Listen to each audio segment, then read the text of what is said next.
اس خطبے میں امیر المؤمنین علی ابن ابی طالب علیہ السلام نے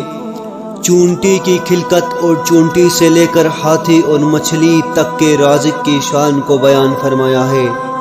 اگر ہم اس خطبے کو غور اور توجہ سے سنیں تو ہم یہ ادراک کر سکتے ہیں کہ خلقت شناسی کا اس سے زیادہ پر اثر موضوع نہیں ہو سکتا۔ جو خلقت شناسی امام نے اس خطبے میں بیان فرمایا ہے وہ تقرب خدا،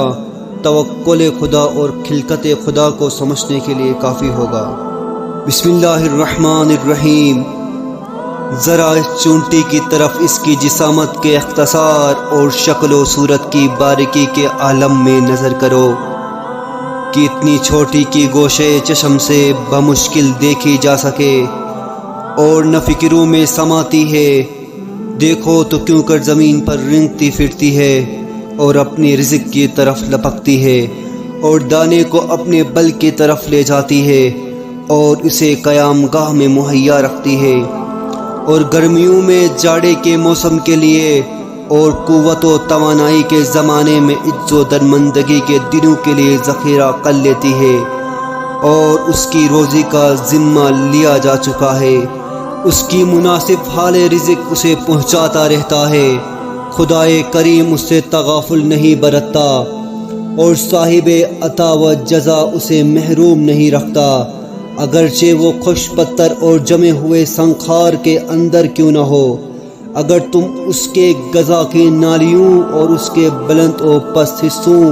اور اس کے کھول میں پیر کی طرف جھکے ہوئے پسلیوں کے کناروں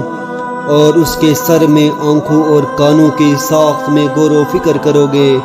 تو اس کی تخلیق پر تمہیں تعجب ہوگا اور اس کا وصف بیان کرنے پر تمہیں تاپ اٹھانا پڑے گا۔ بلند و برتر ہے وہ کہ جس نے اس کو اس کے پیروں پر کھڑا کیا ہے اور ستونوں اعضاء پر اس کی بنیاد رکھی ہے۔ اس کی بنانے میں کوئی بنانے والا شریک نہیں ہوا اور نہ اس کے پیدا کرنے میں کسی قادر اور توانا نے اس کا ہاتھ بٹایا ہے۔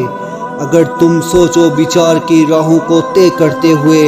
اس کی آخری حد تک پہنچ جاؤ تو عقل کی رہنمائی تمہیں بس اس نتیجے پر پہنچائے گی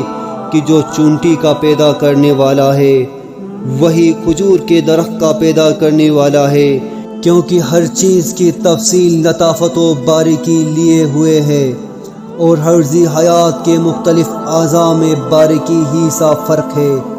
اس مخلوقات میں بڑی اور چھوٹی، باری اور ہلکی، طاقتور اور کمزور چیزیں یکساں ہیں۔